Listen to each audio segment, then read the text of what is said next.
Hello. So today we are going to be talking about something super, super important and personally relevant to you. Yes, I mean you. If you are not already experiencing decision fatigue, pretty much guaranteed that you know someone who is, you're working with someone who is, you're living with someone who is, or maybe you're just not recognizing it in yourself.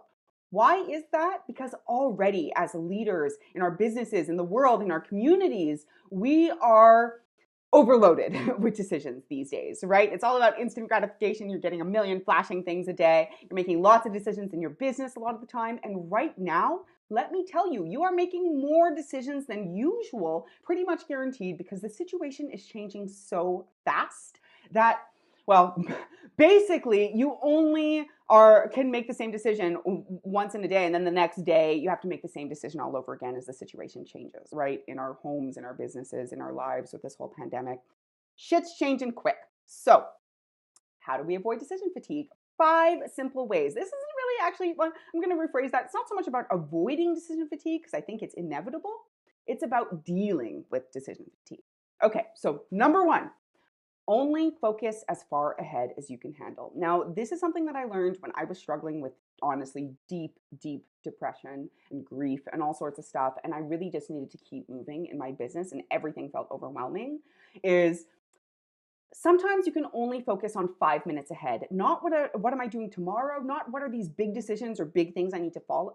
I need to decide on, in the long term that are coming up. But really, what do I need to do right now? What's going on in the next 5 minutes? And that on its own can really just shrink your world back to something that is not so overwhelming, something doable. Okay, next.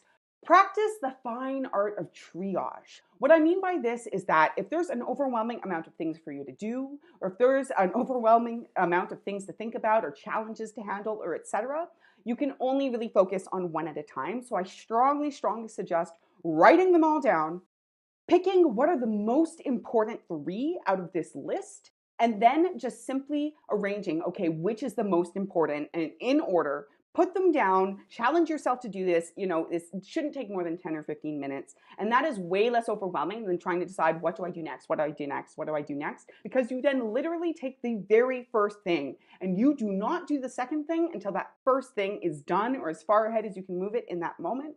And then you move on to the second thing. And you do those 3 things. And then if you still have time and energy, which you might not, right? That way, at the very least, if you only do one thing, you're getting the most important thing done. Or tackling the most important issue or discussion topic or etc. And then you can go through the rest of the list if you run out of things and just do the same thing all over again. What are the most important 3? Put them in order. Bam. Okay, number 3, delegate decisions wherever you can. So some decisions are on us as business leaders and we have to make. Other decisions, not so much. Chances are people come to you with a lot of questions and a lot of decisions to be made, especially if you're dealing with a team or a family. And one of the things that you can really do to help make this easier on yourself is I like to think of it as a nice game of tennis. Maybe badminton. Badminton's a little bit more gentle, but sometimes it does feel like tennis. It's like, huh, huh. Anyway, but what you're basically doing is you are bouncing the questions, which are balls, back into the other person's court. So some things are your decisions to make. I'm not saying that important decisions, you need to, shove them all off on other people. But when someone comes to you and they say, hey, what do I do now? Or what do I do next? Or how do I handle this? The first thing I always like to ask them, if they are someone who we're talking in a business context here, is competent, I trust in their role, is I say, what do you think? And you would be surprised at how often they come back with an awesome answer.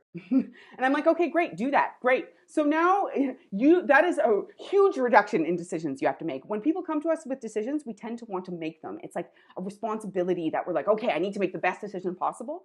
A lot of the time, you can still make that decision if they don't have an idea, if they're not sure what to do.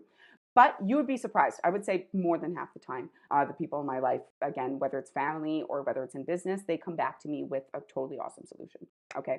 Number 4, minimize decisions in your personal life to reduce decision fatigue at work. Or if your work life is easy and, it's your personal life, that's a bit more challenging and training, that can be flipped. But usually we're thinking in more of a work context, although those things are mooshed for most of us, right?